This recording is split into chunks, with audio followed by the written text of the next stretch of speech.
പണ്ട് പണ്ട് വലിയൊരു പടുകൂറ്റൻ മരത്തിന് ചുവട്ടിൽ ഒരു കുഞ്ഞനുറുമ്പും കുടുംബവും താമസിച്ചിരുന്നു. കുഞ്ഞനുറുമ്പ് ഭയങ്കര സാമർത്ഥ്യക്കാരനായിരുന്നു കേട്ടോ. എല്ലാ കാര്യങ്ങളിലും അവൻ പോയി തലയിടും.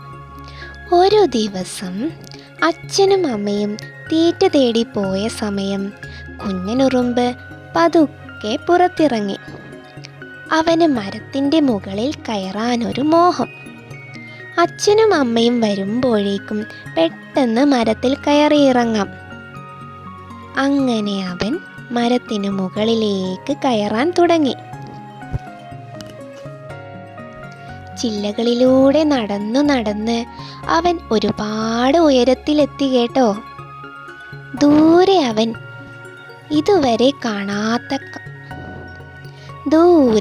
അവൻ ഇതുവരെ കാണാത്ത മലകളും കുന്നുകളും മഴവില്ലും